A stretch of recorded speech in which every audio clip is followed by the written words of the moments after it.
Bago pa man sumiklab ang lihim ng alab ng rebolusyon, isang lugar ang nagtaglay ng mga pangyayaring nagbukas ng pintuan tungo sa kasarinlan ng Pilipinas, ang Biak na Bato.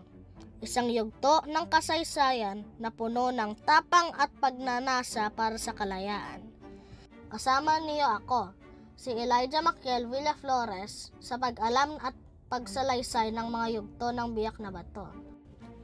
Ang naunang kaisipan ng Republika ay nagsimula noong huling bahagi ng himagsikang Pilipino na si Emilio Aguinaldo, pinuno ng Katipunan, nang lubusang bumagsak sa kamay ng mga sundalong Kastila ang buong Cavite noong Mayo 1897. Ito ang nagtulak kay Aguinaldo at sa kaniyang mga tauhan na lumikas mula Cavite patungong Batangas. Hindi nagtagal ay nagtungo naman sila sa Bulacan. Nakalabas si Aguinaldo mula sa mga kordong Kastila at nagsama ng 500 katao at tumulay sa Biak na Bato, isang masukal na lugar at 3 hangganan ng mga bayan ng San Miguel, San Ildefonso at Doña Remedios sa Bulacan.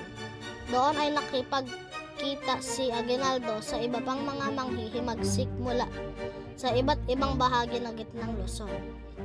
Noong November 1, 1897, sa mga kuweba ng Biak na Bato sa bayan ng San Miguel, Bulacan, ipinroklama ang pagkakatatag ng kauna-unahang republika sa Pilipinas, at ito ay ang Republika ng Biak na Bato.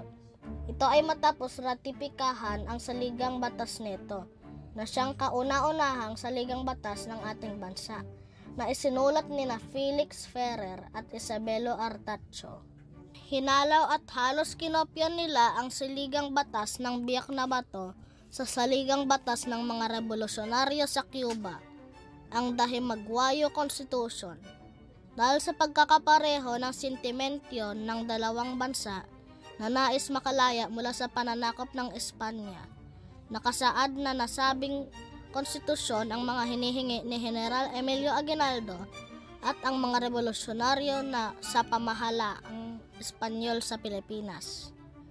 Tuluyang paghihiwalay ng Pilipinas mula sa pananakop sa Espanya, pagpapalaya sa mga prayle at pagbawi sa mga lupang kinamkam nila sa mga Pilipino, kalayaan sa pamamahayag, pagkakapantay-pantay sa ilalim ng batas, at pagpapawalang bisa sa kapangyarihan ng pamahalaan na magpapatapon ng mga bilanggo.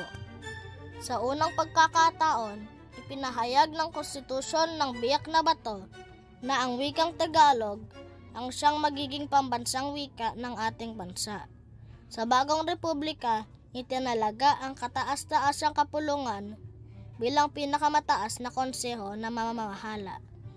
Inihalal bilang mga opisyales ng bagong republika ang mga sumusunod: Emilio Aguinaldo bilang Pangulo, Mariano Trias bilang Pangalawang Pangulo, Antonio Montenegro bilang kalihim ng ugnayang panlabas, Isabelo Artacho bilang kalihim ng interior, Baldomero Aguinaldo bilang ingat yaman, at si Emiliano Rego de Dios bilang kalihim ng digmaan.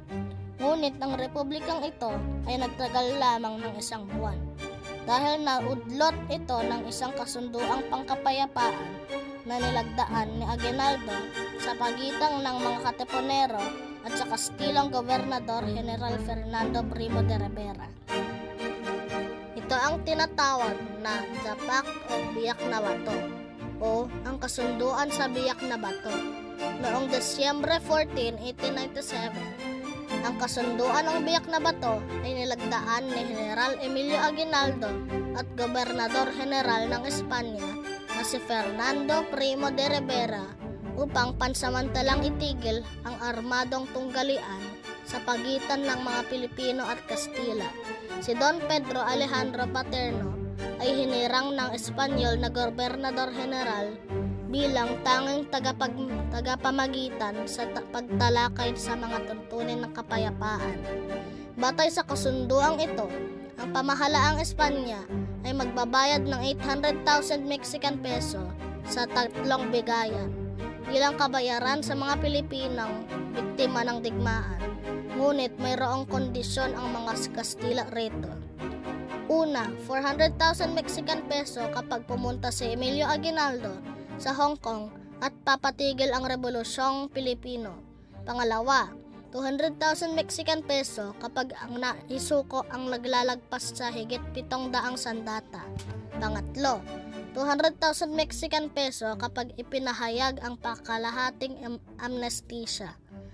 Pang-apat, na si Primo de Rivera ay magbabayad ng karagdagang halaga na 900,000 Mexican peso sa mga pamilya ng mga hindi nakipaglaban na Pilipino na nagdusa noong armadong labanan. Sumakatotal, umabot sa 1.7 milyong Mexican pesos ang babayaran kapalit ang Republika ng Pilipinas. Matapos mapirmahan ang kasunduan, ang mga general ng Espanyol na sina Celestino Tejero at Ricardo Monet ay ginawang mga hostage sa mga pinuno ng Pilipinas. Noong Desyembre 27, 1897, umalis si Aguinaldo at ang 25 iba pang pinuno ng revolusyon sa Pilipinas upang voluntaryong ipatapon sa Hong Kong. Idineposito ng Espanya ang unang tseke para sa 400,000 peso sa bangko ng Hong Kong. Habang nasa Hong Kong ang grupo nila Aguinaldo, hindi naman tinupad ng mga Espanyol ang kanilang kasunduan. Dahil rito, nagtuloy-tuloy lang ang mga revolusyon ng mga Pilipino laban sa Kastila. Hindi binigay ng Kastila ang natitirang 200,000 Mexican peso dahil hindi tumigil ang mga Pilipino sa pakikipagdigma sa mga Kastila. Tumanggi naman si Aguinaldo na ibahagi ang 400,000 Mexican peso sa kanyang mga tagapsuporta. Subalit, ginamit ni Aguinaldo ang pera para bumili ng mga armas na kakailanganin ng kanyang mga tropa upang ipagpatuloy ang pakikibaka. Matapos ideklara ng Estados Unidos ang digmaan sa Espanya, nakita ni Aguinaldo ang posibilidad na makamit ng Pilipinas ang kalayaan nito. Ang Estados Unidos ay umaasa sa halip na ipahiram ni Aguinaldo ang kanyang mga tropa sa pagsisikap nito sa laban sa Espanya. Bumalik siya sa Maynila noong Mayo 19, 1898 upang simulan muli ang revolusyon laban sa mga Kastila, sa tulong na din ng mga Amerikano. Sa 330 years na pang-aalipin ng Espanya sa Pilipinas, nagtagumpay na si Aguinaldo na paalisin ang mga Kastila sa tulong na rin ng mga Amerikano. Ngunit, ang hindi alam ni Emilio Aguinaldo, binenta na pala ng Espanya ang Pilipinas sa Amerika sa halagang 20 milyong dolyar na kung saan nagbunga ang Philippine-American War. Sa pagtatapos ng ating paglalakbay sa kasaysayan ng Biak na Bato, naway lumitaw ang kahalagaan ng mga pangyayari na nag-aanyaya ng pag-asa sa puso ng revolusyon. Ang maigsing pag-aral ng Republika ng Biak na Bato ay isang paalala sa atin ng tapang at determinasyon ng ating mga bayani.